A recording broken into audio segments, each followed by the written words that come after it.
The really funny thing about CRO is it is, on paper, like criminally easy. There's a few key things you need to be doing when you're doing this first initial audit to fix your website. Page speed. We're dealing with 10-second bursts of attention on TikTok and Meta and stories and all that. Shopify is becoming slow. If your store takes 6 seconds to load, you just took up 60% of the time you have to make an impression on that customer by doing absolutely nothing. CRO is not and cannot be binary. You can't just make one change on your Shopify store, roll it out, wait 2 months, see how it did, compare it to the last one, and pass-fail it. You need to look at it at a more segmented level.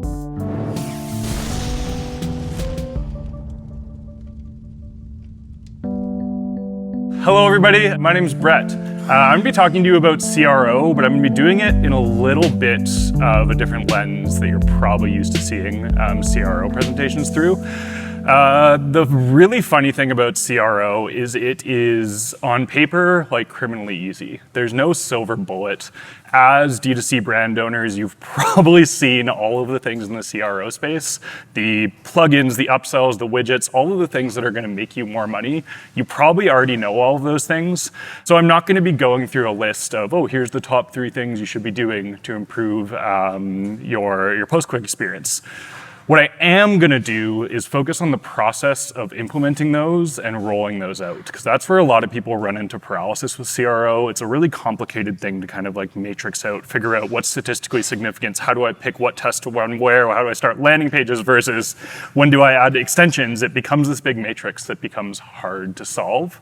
And I think it's like, I know like, from data that we collect, but like I'd love to see in this room, who here has CRO as one of the top things they know they need to work on for their brand and aren't executing well on? Yeah, so it's one of those things that, again, on paper, it's so comically simple in what it is, but rolling it out is just tricky. So I'm gonna do my best to cover that. I'm gonna do a quick little intro here, just to give you guys some background on who I am, what I do, and where I'm coming from. I've been in the performance marketing game in some capacity or another for like 9, 10 years now. I started off on the affiliate lead generation side. Effectively what we were doing is we were building companies, driving paid traffic to them to collect leads for certain niches. I know some of you in here have been kind of in those spaces, whether that's insurance, debt relief, credit repair, all that sort of stuff. And we'd sell them off out to a whole bunch of different companies. It was a really cool space to be in. And again, anybody who's been in the affiliate space knows this, our entire lifeblood was built up on whether or not our ads are profitable. We had no brand lift or anything that we could extract value out of otherwise. It was just, if our ads aren't profitable, we aren't winning. So that kind of put me from kind of day one in starting in the marketing world, I was a performance or nothing mindset. That kind of led me into being a media buyer for the first 7 years of my career. That was mostly just because, again, it was the place that you could invest the most time into your business and get a return. If something's broken, if you put hours into media buying, you can turn it around. And that was the case right up until around, I'm sure some of you could sympathize with this, right around iOS 14 hit, where Facebook and other social platforms didn't have that. It's still a super important part of the business, but it wasn't that lever that we could just put hours in and in return fix our business. So I had to personally kind of step back and figure out, in this new landscape we're competing in, how do I find that same level of success where I can put time and energy into it and just know that through doing that I can get a return. Floundered through a few different options, and where I found myself is doing CRO. I want to nip a colloquialism in the butt here before I start this, which is the term CRO. I actually don't like that term. What I prefer, when I say CRO, and when most people say CRO, they're talking about making the best post-click experience that gets your brand the most money. Sometimes that is actually contrarian to raising your conversion rate. Sometimes it's better off to raise your LTV or raise your AOV and raise these other metrics at sacrifice of CRO. So whenever I say CRO as a generic term, and whenever you hear that in most cases, know that what we're actually talking about is making the post-click experience as best it possibly can be, and how do you make the most possible amount of money off each individual customer. That being said, After focusing in on CRO, I took a step back from that affiliate and performance world. And some of you may be familiar with Pilot House. It's an agency that works closely alongside D2C. Working with them to service CRO on behalf of some clients there, as well as building some tech to roll it out. So when I talk about the delivery and how to segment things, there's not a lot of great tools out there, and we resorted to building some ourselves just because we couldn't find good solutions. So I'll talk about all that. But yeah, I'm gonna jump into it. I'm gonna dive right into it. A little on deck today.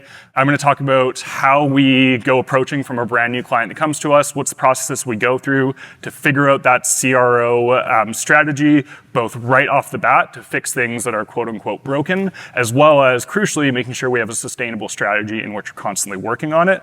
I'm gonna go through some high level examples, again, where everybody's brands here are so diverse where there's not gonna be a silver bullet. So I'm not gonna show you and tell you to do this exact thing, but I'll show you some rough ideas of what we're doing.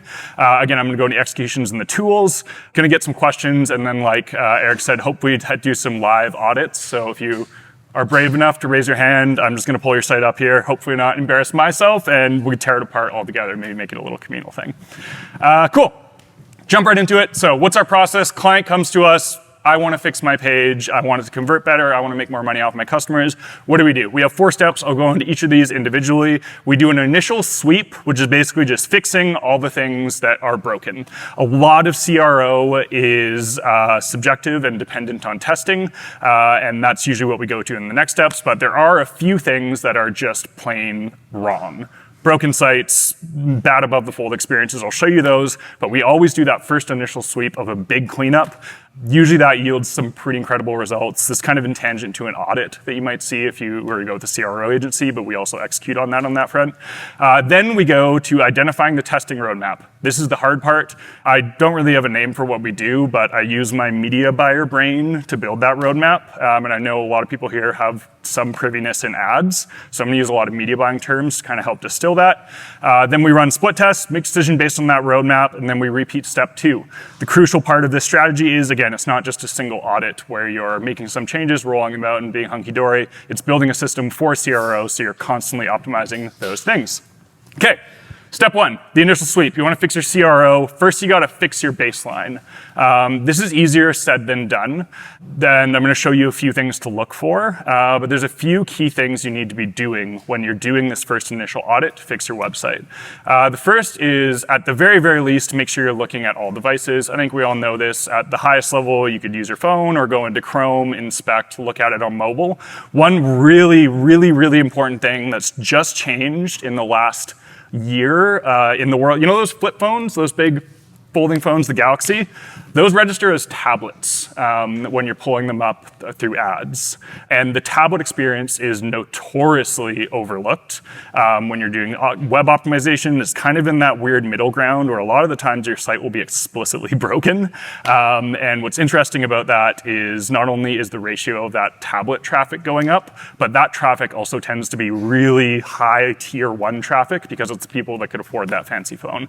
So when you're going through all this, you want to make sure you're checking on all devices, desktop, laptops, phones, tablets, everything. Also trickling down to different geos that you serve in, so using a VPN to check all the primary geos you have traffic coming through in. You'll be surprised based on whatever web of backend things you have in your Shopify, how interesting things could be from different geos. And then lastly, you want to try different browsers. A lot of permutations to test there. 2 tools that I recommend to make that way easier on you. The big one is Browser Stack. You'll see it down there. It's a dev tool, but it also does have a front-facing web experience. You basically put your website in there, and you can view it from every device, every operating system, every version of that operating system, and go through and just do a big audit of all of those things. LogRocket is another tool I highly recommend. It's very, very similar to Hotjar. It's a heat mapping and recording tool, but it integrates a little bit deeper on your site. If you're using Hotjar now, I'd recommend taking it off if you're not actively using it. It does a lot of damage on the page speed front. It's a very, very heavy plugin to where it will hurt your load times, which we'll talk about the importance of in a second. But LogRocket will allow you to review real user experiences, how they're interacting with your sites to help you go through those audits. There's a lot of people that you could task this out to, but honestly, as a brand owner, I'd recommend cracking a beer or non-alcoholic beverage of your choice, spending 5 hours and just going through this, you're gonna get a really intimate understanding of how your customers interact with your brand. And again, you're gonna see a lot more broken stuff than you anticipate. So you're doing that audit. What should you be looking for? I'm just gonna kind of go through a run. First one, obviously, just explicitly broken things. Buttons linking out to 404s, things being broken, blocks of text not rendering, images not rendering, the common sense stuff, just stuff that's explicitly broken. I know this sounds simple, but again, when you start pulling up tablets and different permutations of OSs, you'll see a lot more of this than you might expect. Another one is just, and I encourage you to check out your site now for this, is just egregious UI UX interferences. A really common one we see is with chat support and geo widgets. You'll see at the bottom right here. A lot of the times on certain mobile devices, those will be covering your CTA. So when the user goes to add to cart and purchase your item, they see a geo selector pop up, they get frustrated and they swipe away. So this also trickles down to a few other UI UX interferences. Nick brought up a really good example where ensuring that users aren't reaching a dead end when your product's out of stock. There's a lot of ways to solve that problem. Again, Nick brought up a really good one there with just selling it through on a wait list. You could also do an SMS list. There's so many ways to solve that problem, but making sure that even though things aren't broken, there's a really clean UI UX experience where users find what they need. Again, please triple check your chat widgets and everything along those lines. Chances are they're interfering. I'd highly recommend, at the very least, if you can't find a home for them, moving them to the left side of the screen opposed to the bottom right. Most users are holding their phone in their right hand. When they go to add to cart and click that bottom right button, they're pulling down to the bottom right of the screen. At the very least, you want to move that widget to the left. Next thing you're going to look for is the above the fold experience. If you're not familiar with that concept, that basically means the first thing that users see when the page renders. This has always been important, and it's now super mega ultra important in the world of the attention span market we're working in. If your brand leverages fast-moving platforms, TikTok, Snapchat, Meta, Instagram, anything under those lines, you're dealing with like a 10-second attention span, and the user is making a decision based on what they see load and either swiping away and scrolling based on that. So what the user sees when that page first renders is absolutely instrumental. There's a few key rules that I like to say there. I'll show you some examples here. One is removing as much white space as possible. You want almost no real estate, just being blank screen on your above the fold. The other really important one is make sure everything is clickable. Again, when a user lands on that above the fold experience, they're looking for something, they're looking for a bit of information. Anything that's on that above the fold experience should at least be clickable to help them get there. Make sure your reviews scroll down and click towards the more expanded reviews. Make sure any important selling points will scroll down to that and bring those up. You don't want to waste any of that above the fold real estate just on blanketly showing information and not giving that extra functionality of being clickable. Now, we're getting in the realm of where this stuff could be subject to split testing, but in the realm of fixing non-negotiables, these are some of the things that I see that almost will always yield results. Make sure your mobile images are displaying one-to-one at the very most. Whenever I see these tall mobile images taking up a bunch of real estate when you pull up the screen, again, there are some edge cases if you have if your brand is very branding focused and you're trying to present the product and the experience, but almost always sacrificing that screen real estate in return of not showing the price, the reviews, the shipping options, the SKU options, the sizes available is not worth it. So if you have a tall experience or a tall PDP image on your mobile experience, I'd highly recommend split testing that. Another big one is, especially if you have a very SKU heavy product, making sure that your SKU selection is either nested in a menu or you're using color swatches or something to condense it down. Having a large SKU menu that users have to scroll through, especially if they're looking for something. User clicks your ad, they have one question about the product, they want to know how much CBD is in it, they want to know where it was manufactured. If they have to scroll past three lines of a big list to get there, that might piss them off and they might fall off. Condensing your SKU selection, very, very important. Again, making sure your reviews are above the fold. This one's pretty trivial, but I want to include it in there because of how important it is and how little real estate they take up. And then the other big one I talked about, tightening up white space. Really tighten up your nav menus. Nav menus have Previously, in like 5 years ago, there was a really good argument to making them a little bit more full, having them fill out a little bit more to let the user know what they're able to do through that menu. Users are so privy in the e-commerce experience now, where a nav menu, that bottom left corner being where they go to shop more products, it's ingrained in people's minds. You don't need to handhold them through that anymore. You don't need to point them to it. Users know, in the same way they know that their home button will take them home on their phone, that nav menu is how they'll navigate your store. The real estate that you have above the fold is so much more valuable than a big flashy nav menu. Tighten it up, use a smaller logo. That real estate that you're saving through that smaller nav menu is going to be instrumental. Last one is page speeds. This one's much harder to solve, but again, it's becoming a much, much heavier weighting variable in the world we're in right now in the attention span market. We're dealing with 10-second bursts of attention on TikTok and Meta and stories and all that. Shopify is becoming slow, especially if you're being very active in the CRO world is a little bit contrarian to page speeds because you're adding all these plugins and extensions. You hired a dev on Upwork and then you had to fix their work and now it's all loading really slow and you have this big matrix on the back end. Shopify stores are almost always loading really slow. And when we're dealing with that 10-second attention span market, if your store takes 6 seconds to load, you just took up 60% of the time you have to make an impression on that customer by doing absolutely nothing, which is a very bad first impression. Load times are huge. I mean, the results are huge. This is one of the first tests we did with load time. And we saw like a 36% conversion rate increase through building it in a much faster environment.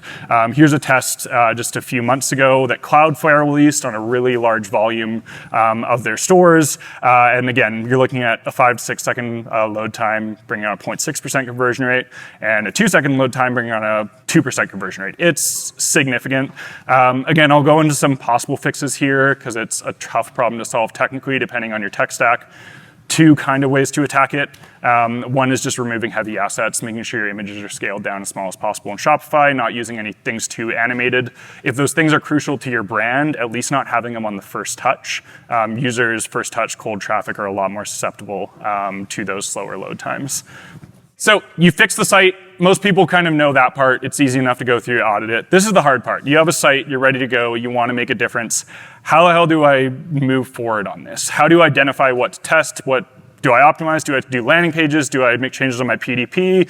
Do I download this plugin extension? Do I split test my headlines? Do I change colors? Again, all these things we know are things that could make a difference on CRO, but the matrix of testing all of those things gets really overwhelming. I've kind of created a rubric to solve it that I'm gonna try to communicate it here, but one really overarching point here, if you want to tune into one part of my presentation to take it home, it's this: CRO is not and cannot be binary. What that means is you can't just make one change on your Shopify store, roll it out, wait 2 months, see how it did, compare it to the last one, and pass-fail it. That's insane to me as a media buyer, but that's how we treat it. We make a change on our store, we look at the change, we say, oh, it's better than before, and we roll it out. Every single click that comes in to your funnel has a different expectation, depending on what ad they saw, what their demographic is, how their day was, where they are in the funnel, and we are benchmarking CRO tests based off of all of those things and lumping them in one big bucket, which is insane, especially as a media buyer. Imagine as a media buyer, you take one single creative, put it in every single ad account you run, test it, and then pass-fail that creative based on how it did on average without looking at any of the data more finite. That's insane. But it's what we do because it's hard to segment things any further past that. We just make a change on our store and we just assume based on how that change did at a macro level through our conversion rate that that's that. Again, I'm going to explain how we attack that, but if there's one thing that you really need to take home is that CRO cannot be a binary practice where it's just it either made your store better or it didn't, because you need to look at it at a more segmented level. Here's an example of just kind of what that segmentation could look like and when you're thinking about it. I'm just using a PDP and a landing page here. So like, for example, UGC versus non-UGC ads is something where we see this somewhat frequently.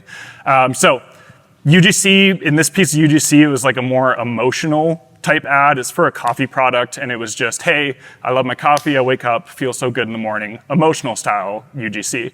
Then we had a PDP. We had an emotional style PDP as well that was that same type of messaging. didn't perform super well because it was really redundant. But the more technical PDP, the user was sold on the why. They knew they wanted to feel good. They knew this coffee was going to make them feel good, but they didn't understand the what. They didn't understand what the colors were, how much it weighed, how useful it's going to be, what the exact price was. And we found that contrast of the technical PDP and the more technical descriptions on that more emotional UGC did exponentially well. Same thing goes in the exact reverse. When we had more technical ads that were more feature focused, here's the exact features of the product, here's the technicals of how it's going to serve you, but the why wasn't really there. They're like, okay, this is cool, but why should I buy this? Also on the landing page, we did like a more emotional founder story type advertorial that told the story of, okay, we understand what the product could do for you, here's why you shouldn't buy it. Making sure, and again, with landing pages and base experiences, I think we're all pretty literate in that, but I want to use this kind of example to exemplify how important it is to cater unique experiences. Okay, here's how we do it. Here's the exact process. So step one, you've got your site going, you want to start doing CRO testing.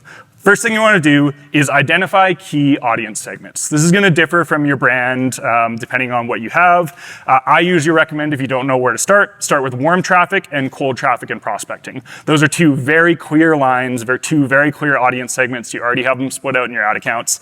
But it might be different. Maybe that's men and women for your audience. Maybe it's young versus old, whatever your key audience segments are, break out 2 or 3 of them.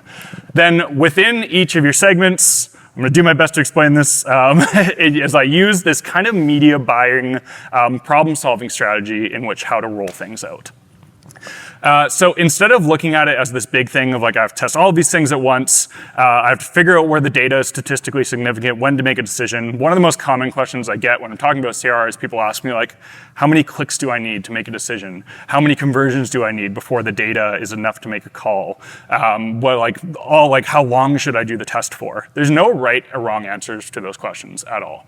It all depends on your brand, your KPIs, what your metrics are. The really nice thing about it is you've already solved all those problems on the media buying side of things. You already have a level of decision that you've made to what level of data is statistically significant for me to make a decision. So I always recommend referring back to your media buying strategies to figure out those data thresholds, because they're going to transpose very closely, if not directly, to how you make your CRO decisions.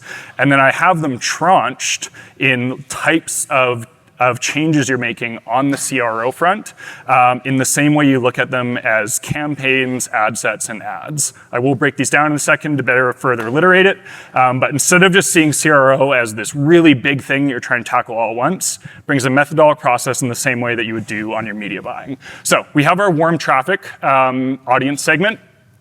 Let's say that was an ad account. You have an ad account, the first thing you're going to do is figure out the campaign, right? You're not going to start testing headlines on day one. You're going to figure out what the most effective campaign is to have that ad account be somewhat successful.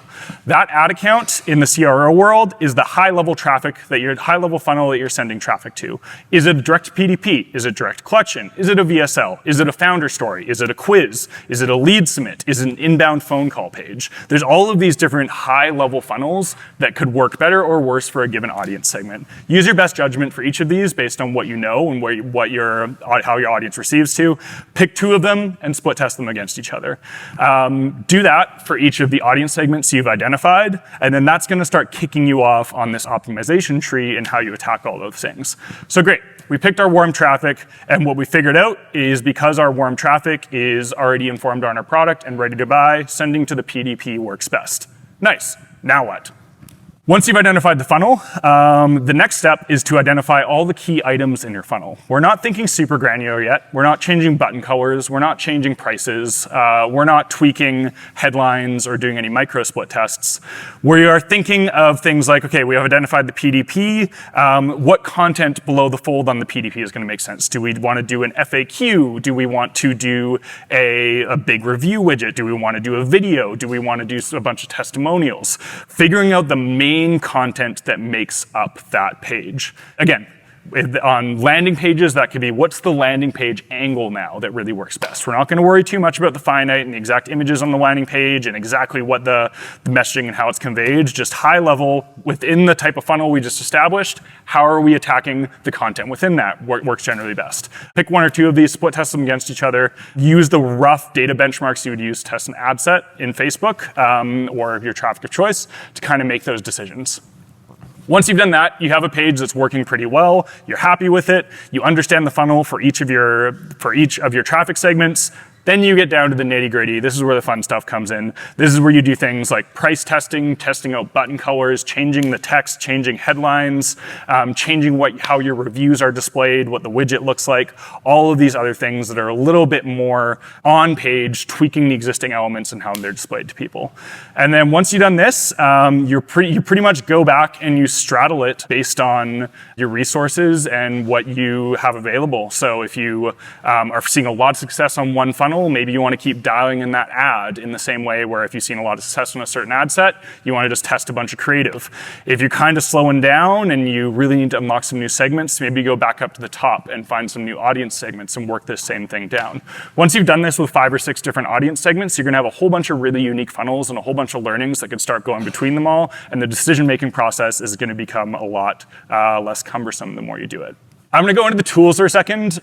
I'll say none of these are perfect, and I hazard to even recommend things because, again, especially with established brands, implementing CRO is tricky because it usually involves a whole bunch of different types of tools, and you already have a whole bunch of different tools holding things together in the back end, and like bits of code that were written 4 years ago that's interfering with blah, blah, blah, blah. I think we all are kind of familiar with that experience. But at a high level, for just doing pages and content, landing pages, things that don't require store integration, Instapage and Unbounce work great. When you're actually dealing with making changes on your store, obviously, Shopify will allow you to do everything natively. Apps like Pagefly and Shogun will allow you to make unique page experiences that will link to Shopify, and you'll be able to sell products on directly without having to do it natively in Shopify to remove that level of resistance there. And then the actual testing of things, so when you're wanting to split test these things out, make decisions, route traffic based on those tests, Optimizely is great. Google Optimize was just sunsetted, unfortunately, which was a really good one, but doesn't exist anymore. Google Analytics, obviously, to make decisions, or Triple Whale, or whatever your data source is of choice for your brand. Now, granted, the hard part here is rolling those things out. We kind of tried all of these and they didn't really work for us. So what I've been working on the product side is building a tool to solve it. Now, this not a sales pitch or anything, frankly, like we're still beta and not taking on clients or anything, but I'm just proud of it and I think it's a cool solution, so I do want to show it to you. So we built kind of a 2-pillar solution. One is a dynamic traffic routing and funnel solution. So basically what we do is we could point traffic from Facebook or anywhere else to a single link and then control every single thing that happens based on that link click using any variables we want. So one thing you'll see, the funnels are broken down visually like you see on the left here. And one things we do really commonly, for example, is use like UTMs. So when I talk about segmenting that traffic, sometimes we'll have a creative that's maybe running across a bunch of campaigns, and that creative is focused on men and the other creative is focused on women. Instead of trying to break things out in separate landing pages and have this nightmare multi-pages to run, what we can do is just say if UTM ad creative equals contains man versus if contains women, we can route that traffic to an appropriate page or hot swap a piece of text or thing on the page based on that. We found this to kind of be the sweet spot to allow us to really easily split test things and swap things out on the fly. It's also really useful just from a media buying perspective if we make a decision that we need to change something, like for example, swap a page out. Oh, we have a new version of the PDP we want to test for XYZ holiday. We don't need to actually swap that link out. We just change it on our back end. It routes appropriately. So there's no swapping out links, which again, any media buyers know is the Achilles heel. That tool also has like full reporting breakdown by UTM and all that sort of stuff. So we use that to route traffic. And then the other thing we did was we built out I don't like using this word because it has bad juju in the space for very good reason. We built out a headless page builder. If you don't know, I'll show you like what headless is. If you don't know what headless is, it's basically keeping your e-commerce backend and gaining full control of the front end. So for Shopify, you're retaining your CMS, you're retaining your inventory management, you're retaining managing all your users and customers in one place, but we use Shopify's API to connect out to a custom front end that we build. That gives us a few really big levers to pull. One of the biggest ones being page speed. Again, when I was talking about the page speed problems, you probably heard in my voice that there's no real good solutions, because there's not. Unfortunately, I'd love to be able to advise you guys on it, but it's really tricky to solve. So by building the entire store ourselves, we're able to get around that, roll out some creative things on the tech side to make things faster.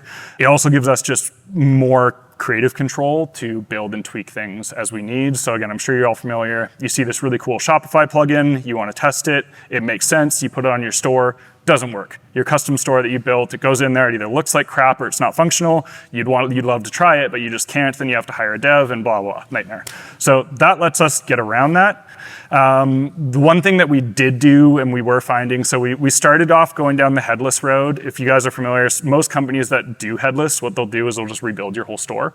And it's a nightmare because you're having to give the whole back-end control to a company. There's this huge turnaround time. You don't have the convenience of Shopify anymore to make tweaks. We quickly stepped away from that as soon as we started thinking about it because we realized it was awful. So what we actually do is we build these headless stores in tandem with the current stores that we're working alongside. So Shopify stays as it is, it stays as the parent store, and we're effectively building like entire stores that exist in the same way a landing page does, where we can route and split test traffic to it, make these changes that we're wanting to make for clients without having to jump into their Shopify and make a tweak and do all this thing, validate that on the traffic that's coming in, use that previous traffic routing tool we were showing you to split test those things against their current existing Shopify store, make those changes with our devs without having to be disruptive. We do a lot of cool technical stuff. One that I'm just really proud of that we just finished rolling out that's really cool. Some of you guys might be familiar with a concept called single page apps, which is where if you've ever done like an online quiz, and when you click the next button on a quiz question, it doesn't actually refresh your browser, it just kind of flips the quiz.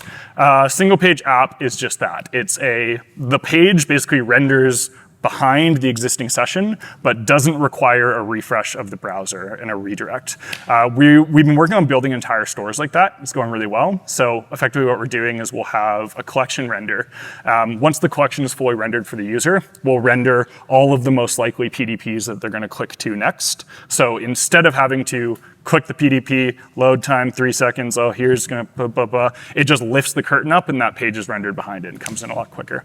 So that's how we're solving it. And the main reason I talk about it is just a hard problem to solve. If you start trying to piece tech together in the back end, you will be able to make it work, but it is something that you do kind of need to look at holistically. Again, we're currently in beta, but we will have a wait list and do have one just starting if you want to come chat to me if there's something you're interested in. But again, I just wanted to kind of go over the methodology of the testing. That's it. Questions?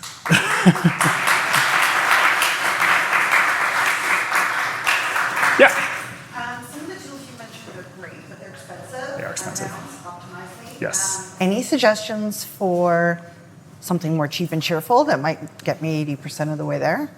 Yeah, so in the page world, especially for landing pages, you do get what you pay for, both in the flexibility and how you're hoping to roll things out. And again, one of the big advantages of using landing pages, usually they do load much, much faster than your Shopify store. So you will be able to kind of cheat your way around that fast loading. If you go with one of the cheaper options, they're not going to be hosted efficiently. They're going to have really bad CDNs, and you'll be shooting yourself in the foot. One of the best things you can do if you want to put in a little bit of work to have it be sustainable is you could actually get a custom page built by like just an HTML website built in Upwork and host that somewhere like on AWS or something. It's a pretty trivial thing and it's going to be cheap. The big disadvantage to that is you're not going to have a front-end drag and drop builder to make changes. You have a sale coming, you have to swap out the text. That's by far the most cost-efficient and performance-driven way to do it, but it comes with the downside of convenience, and significantly so. Instapage, Unbounce, Pagefly are kind of the three. And again, if you do start cheaping out, you get bad CDN networks, and even if the builders are good, it's just going to restrict you more in performance than you'll probably get back in anything else. Hope that helps.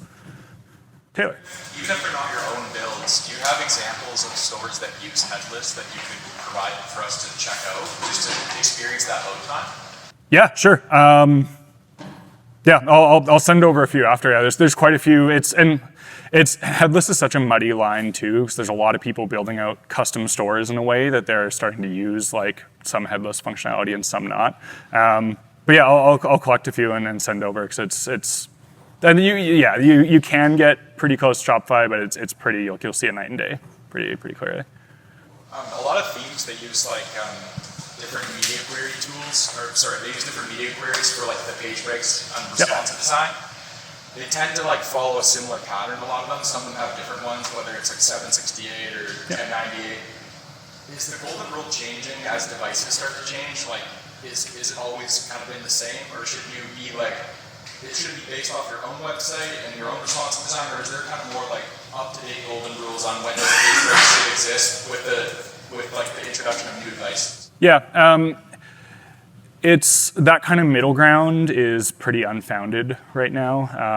There is a lot of like just in standard practices, new way you'll see some of the big themes kind of adapting it for those smaller devices. It's usually best to go down that road. If you start introducing like different content size blocks and trying to fit them in there, that's gonna, for the current relevant but small portion that those different device size occupies, it's basically gonna become like a whole new store and piece of content for you to manage, to where at this point, I don't think the returns would be worth it to try to segment all of those.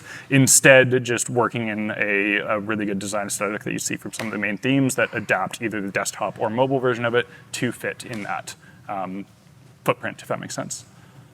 Does anyone want to volunteer their site for a little live breakdown? Tear it apart. We'll start up front. Saw you go up first. Yeah, what's your site? Seedpants.com. Seed Pants? Yeah. Cool. So I'm not even going to look at desktop. I'm going to go straight to mobile here. First instinct for a lot of people when they see a pop-up is going top right or top left to close it. That no thanks button is clear in what it's supposed to do. But when you see a pop-up come up, if you want to see the content, that's where somebody's going to go. If that's not there, they're not going to bother looking for that no thanks button. That's the first big thing that would honestly probably throw me off on landing right away. It's kind of grayed out, hard to see. It's kind of like, ugh. Yeah, and that as like a cold user coming in right away. And it's a good pop-up, like it's healthy, it's a good offer. But making sure that path, and I talked about like users, we're in a different landscape now where e-commerce is so literate. Users just have that in the back of their brain. That pop-up comes up, bam, corner to close it. If that's not there and they have to skim, you could lose them right away. Homepage looks great. I would recommend testing either like a hero image up at the top here with a shop now button. You'll see it on like most stores to just bring something a little bit more visual. I mean, your product here is. This is actually the shop page. Oh, is this shop page? Oh, sorry, I just came right. Our homepage doesn't get a lot of traffic. Yeah, okay, yeah. Actually, this is great. But on that note, I mean, I was a cold user navigating to your site there. I don't know much about your brand. Maybe just to bring that forward, it's definitely worth testing. Again, for that segment of traffic. So we get into segmentation here. This is a really good shop page for a second session to where, okay, I've seen you guys. I kind of know what you're all about. I know what you're doing. I'm just kind of ready to buy and shop. This is great. But if you could like you could build something called a first-party cookie really easily, which will basically track how many times a user has visited your site, and you could use that to trigger content on the page. So in terms like this, sometimes what we'll do is if user session equals first and they navigate to this page, throw up a little content block, here's what we are, here's what we stand for, here's what we're all about, here's why I love us. And then if the user is past their first session, you could just go straight to products or a page like this. This is really good. These badges are really good at the top. I would, again, try to, if you have a more condensed version of your logo, bring that down a little bit. There's a lot of real estate happening there on mobile in that menu bar. Pants look good. Again, I would work on your SKU unless this is a really in-demand item in which you're using a notify me. Yeah, see, so these are out of stock, I saw there. Everything's fully out of stock. There's no means to reserve them, and they're showing at the very top of your Shop Now page. I would filter those down to the bottom unless there's some reason for that. We'll just quickly jump into PDP here. So we're looking at PDP, account and shopping image. Again, big, bam, vertical image. There's so much more we could be showing here, including a CTA, which is the big one, right? And just by tightening up that logo, maybe finding a good way to crop that to be a more vertical image.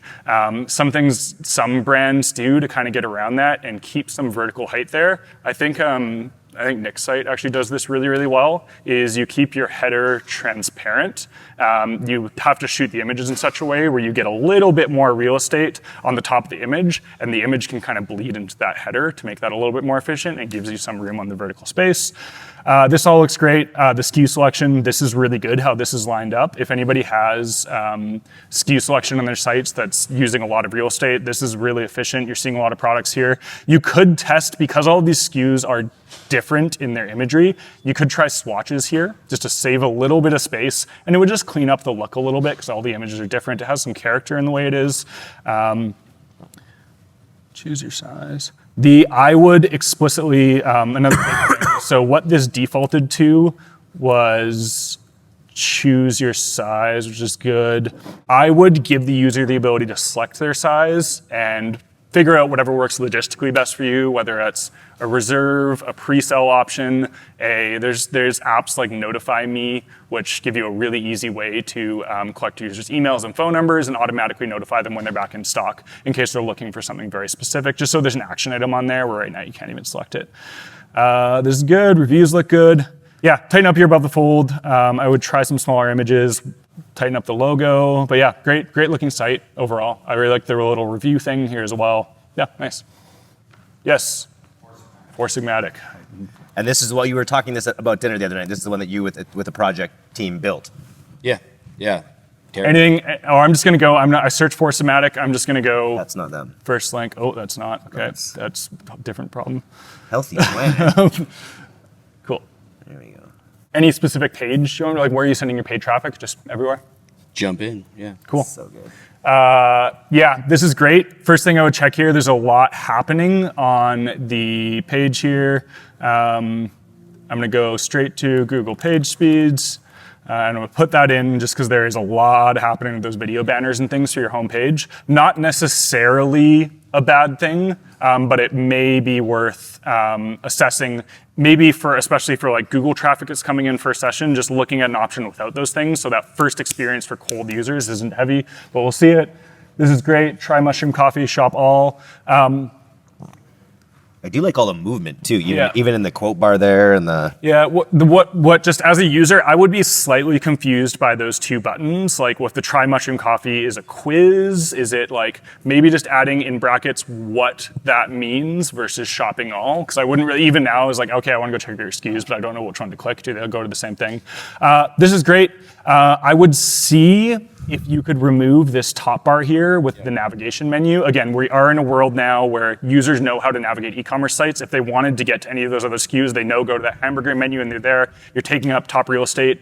Same with this badge. There's lots of apps you could use there to put that bestseller badge, overlay it on the image, or if you have room next to your pricing. Okay, so for anybody looking at doing subscriptions and things like this is laid out incredibly. There's a few really key items here on the subscription side of things. You're showing a percentage, you're showing a dollar saving, you're showing the dollar saving per serving, and you're showing the delivery frequency. This is kind of like a home run. If you have a CPG product, like subscriptions are game changer, and this is implemented very, very well. Default on the one-time purchase. I would try, just to the note of again, we're looking at the above the fold. You do have a sticky footer here. I would see if there's a play to compact this pack size here, just a little bit more to save on some real estate. Your below the fold looks great. Lots of really good information. I would try bringing these FAQs a little bit closer to the top, especially for things like shopping ads and coming in where somebody is like, or if you have like cold traffic, a lot of the times people are coming in looking for one specific answer. Like, hey, I've tried another mushroom coffee. I'm curious about, does it fit in this specific rubric that I'm looking for? Most people know to look for those FAQs to kind of figure out the answer to that problem. This is great. The way you have your mega menu laid out here in visuals is all really good. Let's go back to the page speed, check out how that looks. Yeah, so slow. This is not abnormal. We usually look at the speed index thing here as the overall how fast your site is. 9 seconds is on the slower end of average, but very average. First contentful paint is the one that you really want to focus on, especially for cold traffic. That's how long does it take for the user to see something, anything, till the site's not broken. 4 seconds is a long time. And again, your site looks good, it carries so much character for the brand, but looking at a way to deliver a faster landing experience, especially for cold traffic, is something you might want to look at. Yeah, we have an issue with the gorgeous widget is really putting a heavy load on the page. Yeah. So trying to stagger that load time or like event fire fast. Yeah, I mean, it sounds like you're familiar with the concept of lazy loading. Yeah. You could do some pretty simple JavaScript. For those who don't know what that is, there's it's basically using JavaScript to tell HTML to render in a certain order. By default, sites just render from the head, top to bottom. But you could do something called lazy loading, which is basically a rule that says, wait until everything else is loaded until I even think about loading this thing. That could be a good solution there. You can get creative with your lazy loading too, where if you're wanting to deliver experiences like this, to where you could render a static image, maybe like the first frame of your video, prior to the entire store rendering, and then have the video play seamlessly on top of that, so it looks like a seamless experience and they're still seeing all the important content first. But yeah, really good. The only thing I'd recommend on your SKUs, as again, just the initial stuff without diving too deeply into testing, is just working on tightening up the above the fold landing for the PDP. This doesn't need to be here. The seller badge can go down. That'll save you quite a bit of real estate there. You can maybe condense the product title. This all looks great. The badges. Actually, one other thing. People go really deep down their branding color palette aesthetic and start to lose some functionality to where these badges are the exact same color as these buttons. They look like they should be clickable. You could solve this very easily by and these are things you want to communicate really clearly. I would just put this in the same orange text. That's pretty well understood as like, hey, this is just a message that we're trying to communicate. These are really good USPs. I would just make so people aren't clicking them and be like, what the fuck going on about? You know what I mean? I would try to change the color of that, but very subtle things. This is a great landing page overall. Thanks. Yeah, no worries, man. Yeah. Say what, crochet? Furls, F-U-R. Yeah, F-U-R-L-S. Furls crochet. Furls crochet. Cool. Really good homepage. Just with the marquee banner here. So when I mentioned earlier, I can't remember what the exact context was, the bleeding in to the top bar to save real estate. This is a really good example of it. You'll see here the logo is still really clear, but you're able to communicate imagery and branding through that option. Let's go here. I realize I am on the Canadian site here. Is that the same experience? That's cool. Okay, great. So also, if you're ever using Google Page Speeds, for context on how this works, you just search Google Page Speeds. It'll render 2 different options. The first one here is the average of what users are experiencing. It's not doing a real-time test. This is really easy to game, and Shopify tries to game it. What you want to do is wait for the actual test to render, which is going to do a real-time rendering of your site. That usually takes about a minute, so we're going to wait on that. Let's dive in. This looks really nice. Good lander. A lot of potential widget interference here, but honestly, this is good. New Stars and Coast, Strop Fjord. It's such an interesting product because it's so, like, to get it either horizontal or vertical, Yeah. It's so narrow. Yeah, my first suggestion, again, I would remove this top menu here. I really liked how you had the product's really subtle, really small. You have a lot of ability to either A, condense the page down, or use those backgrounds to communicate a little bit more in your branding in the same way you had like this type of thing here where you open up the page. When if you're dealing with like Google shopping ads and somebody's going right to the product, your homepage gave me like, holy shit, I'm feeling this is good, this like it. And then the PDP is just kind of like white page, which is fine. And then again, we're in the bounds of worth testing and not didn't have necessarily pass fail. But it might be worth, you could tighten that up a little bit, add a little bit of graphics, use that same transparent banner you were on the top. You're going to get a whole bunch of above the fold real estate, communicate a bunch more to who's buying. Also, You could put your add to cart button above the fold very easily if you were to do that. I would try to do that regardless. We're on a pretty average device size here, and that's not there.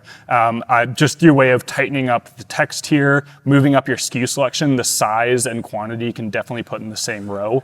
Do you have product shots of it in hands? Like actually? Usually, yeah. Yeah. For limited edition, we had to roll it out really fast. But typically we have Because that just makes it a little more zero shot in hand. cinematic. Agreed. I would, so with something like this, I mean, this is a very niche product in the way that people are going to be scrolling, reading, taking all this stuff in below the fold. You definitely have a lot more opportunity to add more down here. I'm sure you have a lot of content, like whether that's a founder story, whether that's a like how it works guide, or I don't know anything about crochet hooks, so I can't be of help there. But people are likely going to be scrolling on this stuff. So more opportunity to put it down there, and especially while you're doing that, you really want to have a sticky footer. What that means is basically anytime the user isn't seeing an add to cart button, have that right there at the bottom of the page ready for them to click. Because usually what the use case is when the user is scrolling, they're looking for something specific, they're looking for what size it is, what type of yarn does it work for, and as soon as they see that, bam, ready to go, you need that button there right away. This upsell, really great upsell in a really inconvenient spot. Upsells like that almost always right next to the add to cart button. Let's see what your cart looks like, which is something we haven't looked at yet. Almost always with single, I haven't seen your lineup, but usually if you're dealing with a product which is relatively single SKU, it's crochet hooks, almost always pop the cart out right away as soon as they add to cart. When I added the cart there, nothing happened, and you have to have that extra click to purchase. Great, so this is a really good cart. I haven't talked about carts much, but everything that I talked about trickles down to carts. You have a really good upsell. One thing that I would encourage you do, depending on the scope of your product, and this is more just a general piece of advice, if you have a plugin or if you're using in-cart upsells like we were seeing there, do your best to cater those dynamically based on the product that people are buying. Don't just put a static upsell for every one of your products. This goes back to the CROs and binary. Every person, where they're on the funnel, what product they're shopping for, how their day was, what geo they're in, are gonna be interested in a different upsell item, and it's worth testing that very aggressively. But yeah, this is great. Oh, you have a lot of good upsell opportunities. Yeah, and same goes for like, I mean, again, I was shopping pretty high level. I didn't know that you had all of these other different options in different materials and stuff. It might be worth to, again, we're talking below the full content, maybe just do a little bit about all your different materials and what they're good for different use cases, just as a means to soft introduce those other SKUs. Again, especially if like a shopping ad or something, nobody's gonna even see all those other things, and at least, you don't wanna hard sell them to the point where you're taking them off the PDP, but you want to at least let them know like, hey, if this isn't for you, we got wood, we got blah, blah, yeah. We had the compare our hooks in the accordion. Yeah. I'm definitely seeing, like, we know it's there because we put it there. So now I'm seeing. I didn't know it was there. A little bit more. You're right Yeah. there. Yeah, okay, take this, whatever pops up here. I would even try putting this as, again, you have a lot of room in your below the fold content. I think given the nature of your product, people are gonna do that. Do you have a comparison chart? Us, them, check, XXX. Just built out a Test, comparative yeah, test those. Overall, yeah, site looks great overall. Again, focus on the tightening up the above the fold. We'll check your page speeds. Yeah, this is it's Shopify? Yes. This is on the good side of Shopify. So honestly, like you don't have a ton to worry about here. Red, like again, Shopify is almost always going to be red unless you have one product and a white background as your hero image. Again, it could be much better by adopting something more robust, but this is in line, if not better side of average for most Shopify. Yeah. Nice, you passed. Thank you. We have time for one more. If there's one more out there, You pick. let's go. Manti hasn't, but we haven't done much with Manti. Let's get Manti in here. Say it again. Mindmend.co. Yeah, this is great. Love subtle little indicators like this for scrolling. When I talked about the PDP and when I spoke about how you don't want to have a super tall image, sometimes having a lot of real estate communicates good branding like this does. You just need some kind of indicator to let people know what they're supposed to do next. This is good. I like this. That little scroll indicator carries all the weight to allow this to happen. Good, homepage is great. This is really good. I like this a lot. Okay, so I would can this. Great homepage experience. I've already received this branding experience. I already know what you guys are all about. I click shop products. I want to see products. That's the first thing, especially as like that is the CTA, right? I've already digested what you're selling. Like it went from really good to really bad here. I would resort to, I would literally just cut it off here and resort to a more standard collection page for this. The other thing that I would just, as somebody who's probably one of the most illiterate in the room about this sort of thing, the substance space like this, if I were to click this button to go check this stuff out, I don't really know much about all of these different product lines. And considering this collection is kind of the main point that you're pointing traffic to, might be nice just to even throw like where you have this staff pick badge, like even just like best for rainy days or like best for tire, best for sleep, best for whatever, right? Just to, or even like a really short comparison table on the top, something just to edge it. And you could even do that through like tweaking the product titles to be a little bit more literate in that front. It's just like, I'm at the main shopping point, saw your homepage. I could have seen it if I went through all your menus, but just some rough shopping guide to what I'm looking at, so I don't need to click into each one and review all the products. But it looks good, layout function. Okay, if you guys, this is a really good PDP, above the fold experience. Tight, again, you can get rid of some space up here, but you've got a nice, lower than one-to-one image, which gives you room to navigate around. You've got your reviews, you've got your product title, you've got your pricing, you have USPs. This is really, really good. I would look at, if you have a CPG brand, look at mindmen.co for kind of a baseline on what you're supposed to have for your above the fold.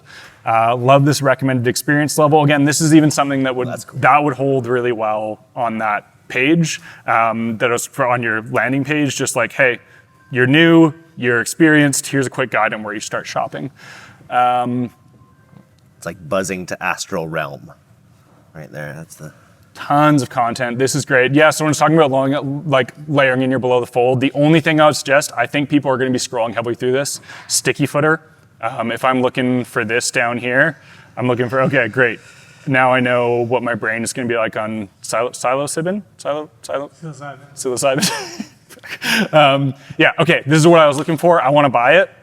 Oh God, I gotta go all the way back up here just to add it to my cart, right? That would be my only other thing. There is an arrow that like oscillates on the bottom, right? Is there? Yeah. Okay, cool. I might just not. It's not very noticeable. I especially like sticky footers can be tricky sometimes. The only time they get technically tricky and when I struggle recommending them is when you have like a product that has lots of variants, because putting a variant selector in a sticky footer can get kind of cumbersome. You don't have that. It'd be so easy just to have a single button, add to your cart, ready to go, right? Upsell is great. The only other thing I'd recommend is trying, if you haven't already, some form of upsells.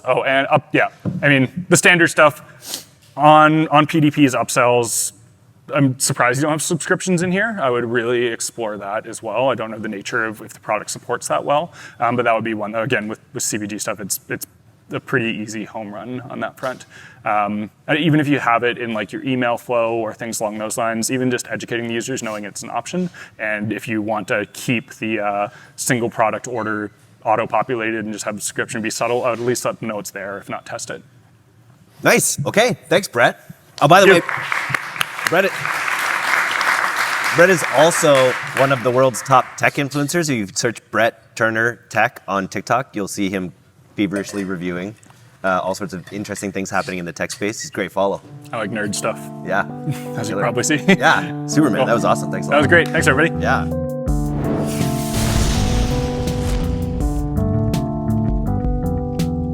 Thanks for listening to today's episode. If you're not getting the D2C newsletter, you can subscribe for free at directtoconsumer.co. And if you want to learn more about Pilot House's all-killer, no-filler services, take off to pilothouse.co. I'm Eric Dick, and this has been the D2C Podcast. We'll see you next time.